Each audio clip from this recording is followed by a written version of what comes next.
अब्बू हमारे क्यों होते वो? अरे सऊदी आपके अब्बू होंगे, हिंदुस्तान के मुसलमानों के अब्बू नहीं है वो, आपके अब्बू हो सकते हैं। ये मेरी डॉगी है ब्लैकी, कि उसके बयान की इज्जत इस कुत्ते के भौंकने से भी कम है। ये देखो, ये जो आज हिजाब पहन रखा है, ये जुल्फे लहरा रही हैं। शैतान शैतान लानत हो तुम पर। देखो जो इंडिया के अंदर मुसलमानों को जिंदा रहने के लिए क्या क्या जतन करने पड़ते हैं, केले के पत्ते, फूलों को ले। अरे आप सलमान मर्द की 4 शादी 3 शादी का समर्थन करती है नहीं कर? हंसने से आप क्या पर्सनल मुल्क में जो रहा है वो इस मुल्क के इतिहास के साथ जुड़ा है। नमस्कार दोस्तों, स्वागत है आप सभी का। आप देख रहे हैं द डिबेट शो। दोस्तों आज की वीडियो में हम देखने वाले हैं डॉक्टर रिजवान अहमद की कुछ डिबेट्स, जिन्हें देखने के बाद आपको बहुत ही आनंद आने वाला है। तो दोस्तों वीडियो में आगे बढ़ने से पहले आपसे एक छोटा सा अनुरोध, अगर आप चैनल पे पहली बार आए हैं या चैनल को अभी तक सब्सक्राइब नहीं किया है तो चैनल को सब्सक्राइब करना मत भूलना। चलिए मेन वीडियो स्टार्ट करते हैं। जी क्या चल रहा है शमशेर सिंह जी? देखते जाओ बस। जय हिंद, वंदे मातरम। अब तो ये जो है ना, जो इनके अब्बू हुआ करते थे, अब्बू से मतलब समझ रहे हैं आप, सन 70 सन 60 के बाद हिंदुस्तान में कोई ऐसी बड़ी मस्जिद नहीं बनी, कोई ऐसा इदारा नहीं बना, कोई ऐसा इस्लामिक फाउंडेशन नहीं बना, कोई ऐसा मरकज नहीं बना, कोई ऐसा मुसाफिर खाना नहीं बना जहां पैसा इनके अब्बू ने ना भेजा हो, यानी सऊदी अरेबिया ने। ये सब वहीं जाके ज़कात लेके आते हैं। आपके अब्बू कौन है? एक मौलाना 12 हज करता है। शब्द वापस लेने पड़ेंगे। और वो इतने बड़े तुम्हारे अब्बू हैं, और वो इतने बड़े अब्बू हैं कि तुम उनके इजाजत के बिना हज तक नहीं कर सकते अगर वो तुम्हें वीजा ना दें। इतने बड़े वो तुम्हारे अब्बू हैं। आई बात समझ में? उनकी ज़कात पर पले हो, उनकी ज़कात पर पले हो। अब्बू हमारे क्यों होते वो?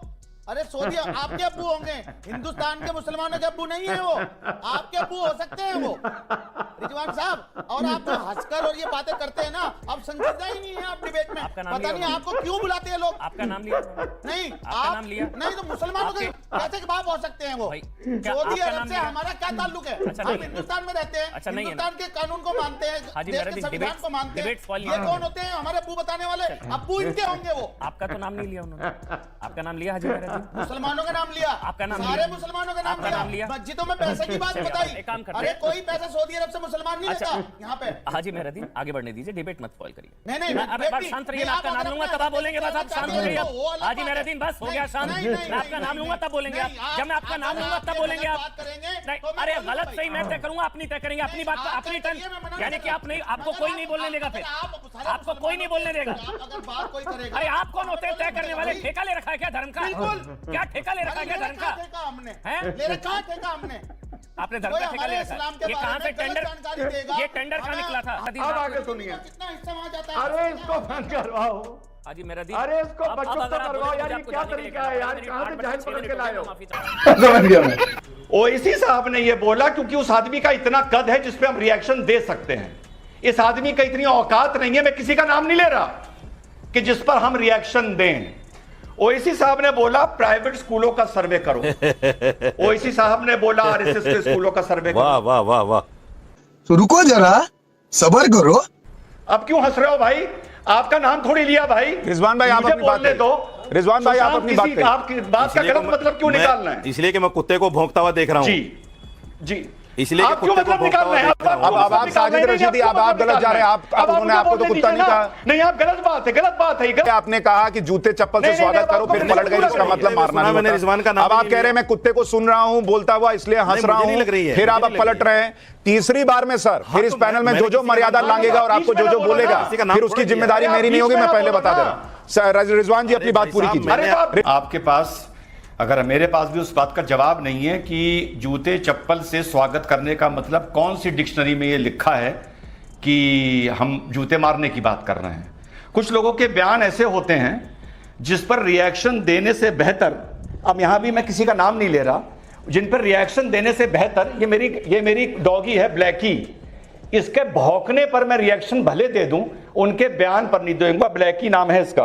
रिजवान भाई ये गलत किसी का नाम नहीं ले रहा। नहीं रिजवान भाई ये गलत बात, मतलब निकाल रहा है। मैंने उनको गेस्ट बुलाया, अब आप उनकी बेइज्जती कर रहे हैं। नहीं, आप कैसे कर रहे हैं? बेइज्जती कर रहे हैं आप? कैसे कर रहे हैं? आपने मतलब कैसे निकाल लिया? आपने मतलब कैसे निकाल लिया कि हम बेइज्जती कर रहे हैं? जब रशीदी भाई मतलब नहीं निकाल सकते कि जूते चप्पल से स्वागत का मतलब जूते मारना है, तो सुशांत सिन्हा कैसे मतलब निकाल सकते हैं कि इस डिबेट में अपने काले कुत्ते के भौंकने की तुलना उसके बयान से करना, जिसका मैं नाम नहीं ले रहा हूं, आप कैसे मान सकते हैं कि यह अनैतिक है? कैसे कह सकते हैं आप? बिल्कुल नहीं कह सकते। पहली बात तो जिसका भी यह बयान है उसको मैंने दिखा दिया कि उसके बयान की इज्जत इस कुत्ते के भौंकने से भी कम है इस देश में। अब आए ना लाइन पे। मुझे एक बात अमन भाई समझ में नहीं आती, इतनी बेइज्जती और इतनी जिल्लत उठाने के बाद, इतना अकड़ना और बेबुनियादी बातें करने के बाद ये लोग हाई कोर्ट में मुंह की खाकर फिर से डिबेट में आ कैसे जाते हैं? या तो ये लोग बहुत बेहद बेशरम हैं, या इन लोगों को यही नहीं पता कि बेइज्जती होती क्या है। दूसरी बात, आपने बहन फलक की फोटो दिखाई बिना हिजाब के कराटे करते हुए। अरे शहजाद भाई, कभी कभी कराटे बिना हिजाब के करने पड़ते हैं, कोई बात नहीं। जरा ये देखिए फलक की पार्टी की फोटोआं, पार्टी की देखो शहजाद, पार्टी की देखो, ये देखो, ये देखो, ये जो आज हिजाब पहन रखा है ये जुल्फे लहरा रही हैं, ये देखो शहजाद, देखो भाई क्या बात करते हो? और आप क्या है? बात खत्म कर लूं? जी बिल्कुल बिल्कुल डॉक्टर बात खत्म कर लूं? जोकर जी यस जोकर जी। करिए बात। अमन भाई, अमन भाई जी बोलिए सर। ये बहरूपिये हैं, ये नौटकबाज हैं, ये नाटकबाज हैं जो पार्टी में जाते हैं बिना हिजाब के और टीवी में आके बैठ के हिजाब पहनते हैं और मुसलमानों को भड़काती हैं ये लड़कियां। ये नाटकबाज हैं। कितने बार क्लियर करना चाहिए? कितने बार क्लियर करूं? समझ नहीं आता। दिमाग में खाना खाते हो, भांस खाते हो क्या? बार बार कोई असल मुद्दे पे बात करो ना भाई। मैं बहुत बार जो बोल चुकी हूँ नेशनल मीडिया पे। मैं पहले हिजाब नहीं करती थी, अब करती हूँ। आप हंस रहे हो, रावण दिख रहे हो, आप जोकर दिख रहे हो, जोकर जोकर। मैं पहले नहीं पहनती थी, अब पहनती हूँ। मैंने कराटे नहीं छोड़ा। मैं आगे भी देश को रिप्रेजेंट करूंगी, देश के लिए जीतूंगी, पूरी कोशिश करूंगी जीतने के लिए। और बदतमीज आदमी, रावण रावण, बदतमीज, शैतान शैतान, लानत हो तुम पर।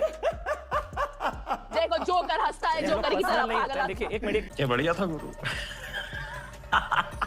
देखिए अमीश भाई, मुझे आज आपकी एक बात समझ नहीं आ रही है, बुरा ना मानिएगा। मुझे लगता है जैसे आपके सीने में दिल ही नहीं है, आप बेदिल इंसान हैं। अरे साहब, 70 साल से एक आदमी कश्मीर का ढोल बजा रहा था, उसकी खा रहा था, उसकी पी रहा था, उसकी पहन रहा था।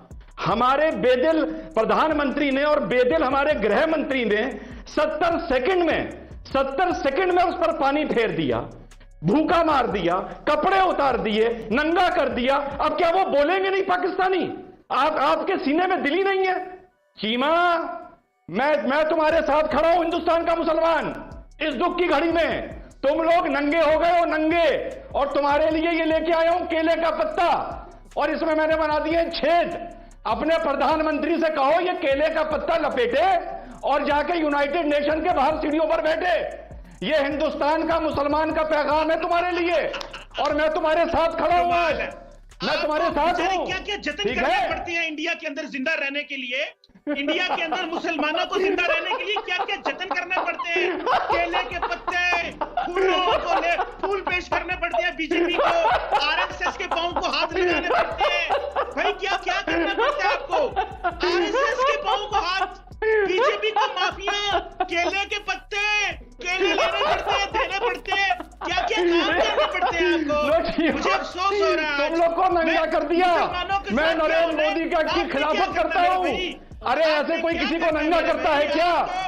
अरे ऐसे कोई किसी को नंगा करता है क्या? इमरान खान को केले के पत्ते देंगे, जाके आरएसएस के हाथ जोड़ देंगे, बीजेपी के पांव पड़ जाएंगे, जो हिंदू आएगा उसके सामने राम राम करेंगे। क्या क्या जतन करने पड़ते हैं मेरे मुसलमानों को? मुझे आपका खौफ नजर आ रहा है। इस खामोश, इस हंसी के पीछे एक खौफ है। उस खौफ को देख रही है दुनिया। वो कश्मीर के अंदर भी देखा जाए। मैं समझ रहा हूँ आपका, चीमा साहब आपका खौफ मैं समझ रहा हूँ। इसको लपेटो। अरे अपने प्रधानमंत्री को दो ये केला केला केला केले का पत्ता दो प्रधानमंत्री को।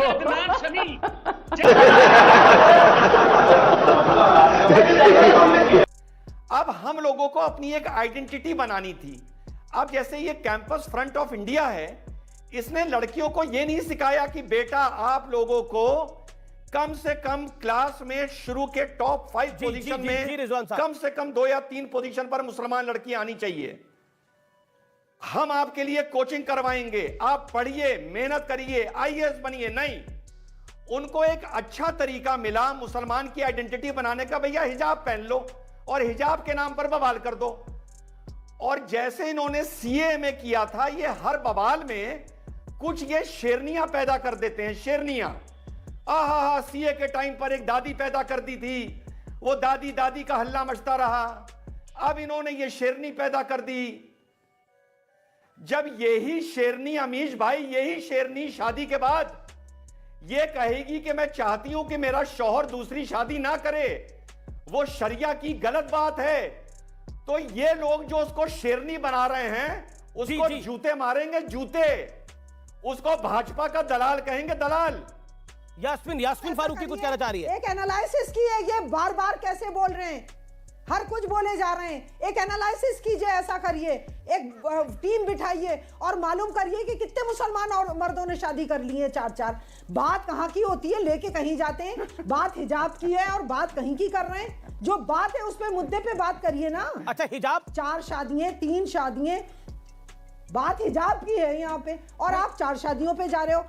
मुझे आज से ये एनालिसिस चाहिए कि किस किस मुसलमान आदमी ने 4 शादियां कर रखी हैं। मुझे इसका पूरा डेटा चाहिए। मैंने तो 2 बोला था, आप 4 पे कैसे पहुंच गई? मैंने तो दूसरी बोला था, आप 4 पे कैसे पहुंच गई? बोलने से पहले, अरे मैंने तो दूसरी बोला था, आप 4 पर कैसे पहुंच गई? तो मैं तो 5 पे भी पहुंच जाऊंगी। जाइए, आइए, ऐसा करिए, मेरे यहाँ राजस्थान में आइए, मैं आपको बांसवाड़ा लेके चलती हूँ और तब आपको पता चलेगा कि एक एक आदमी के 6-6 बीवियां हैं।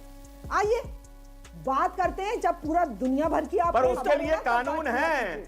अच्छा, आप 2 शादी का समर्थन करती हैं या नहीं करती हैं, बताइए?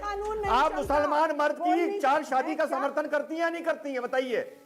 अरे आप मुसलमान मर्द की 4 शादी, 3 शादी का समर्थन करती है नहीं करती? नहीं, आपको ऊंचा सुनाई देता है। तो आपने पर्सनल लॉ में इसकी आवाज उठाई, और मुझे वो पर्सनल लॉ में आपने इसकी आवाज उठाई। आप कौन होते हैं? मैं पर्सनल लॉ में आपने इसकी आवाज उठाई। लोग को टारगेट करने वाले हो। बात का जवाब लीजिए, बात का जवाब लीजिए। हंसने से आप क्या पर्सनल लॉ की बात मेरे से क्यों कर रहे हैं? उन लोगों से कीजिए। आप क्या मस्खरे हैं क्या जो हंस रहे हैं? क्या कोई मजाहिया ड्रामा चल रहा है यहाँ पे? आप हम तुम्हारे शजरे की बात करते हैं, तुम शजरा ले जाके मक्का से जोड़ देते हो, शजरा ले जाके मदीने से जोड़ देते हो, कहते हो कि हम ऊंट पे बैठ के हिंदुस्तान आए थे, और आज कह रहे हो कि हमारा अरेबिया से मतलब क्या? हम क्या जाने भाई? वाह, अपने आप को आज तक आधा हिंदुस्तानी मानते हो, आधा अरबी मानते हो, और आज कह रहे हो कि हमारा अरब से मतलब क्या? कैसे नहीं तुम्हारा अरब से मतलब? अगर अरब से मतलब नहीं है तो कहो हमारे पूर्वज हिंदुस्तान के थे, तो कहो हमारे पूर्वज हिंदू थे। बोलो, जवाब दो इस बात का। अरे भाई, तो कैसे जाहिल किस्म के आदमी हैं आप? किस भारतीय ने कभी कहा है कि उनका पूर्वज अरब से था? ये अजमी हैं। अजमी और अरबी में बहुत फर्क है, और हम अजम के लोग हैं, इसी मुल्क में पैदा हुए, और यहीं के उलमा इकराम और औलिया इकराम ने जो है दीन को तबलीग की है। क्या पता है आपके पूर्वज हिंदू थे या नहीं थे? तो आए ना, आपके पूर्वज हिंदू थे या नहीं थे? अरे भाई, हिंदू थे, ये क्या थे? लेकिन अल्लाह ने उनको ईमान की दौलत से नवाजा, और वो शुक्रगुजार हैं कि वो ईमान पे मरे, और वो बगैर ईमान की दुनिया से नहीं गए। उनको हिदायत मिली। पूर्वज थे या नहीं थे? और सुन लो, कृष्ण आपके पूर्वज थे या नहीं थे? बताइए। उनको इस मुल्क राम आपके पूर्वज थे या नहीं थे? दीन के रास्ते पर लाया। राम आपके पूर्वज थे या नहीं थे? भाई, राम आपके पूर्वज थे या नहीं थे? बताइए। अरे भाई, इस मुल्क में जो रहा है वो इस मुल्क के इतिहास के साथ जुड़ा है, इस मुल्क के इतिहास के साथ जुड़ा है। आपके कोई भी भारत का मुसलमान अपने आप को अरबी नहीं कहता है। आप जैसे बेवकूफ लोग जो सरकार की दलाली करने के लिए यहाँ पहुंचते हैं, वो मुसलमानों पे उल्टे सीधे आरोप लगाते हैं। पैदा होते तो मुसलमान ही नहीं हो। देखिए नाम रिजवान अहमद क्यों लिखते हो भाई साहब? अरे तुम जैसे लोगों का मुखौटा उतर गया है, और पूरा देश जानता है कि तुम जैसे लोग मुसलमानों के मुनाफिक हो, उबय बिन खल्फ हो। अल्लाह के नबी सल्लल्लाहु अलैहि वसल्लम के ज़माने में मुनाफिकीन थे। देखिए यहाँ पर उन्होंने माना कि उनके वो नबी थे, लेकिन मैं देखिए आज आपने मान लिया कि आपका अरब से कोई लेना देना नहीं है। ठीक है, देखिए मैं रुक करता हूँ, मैं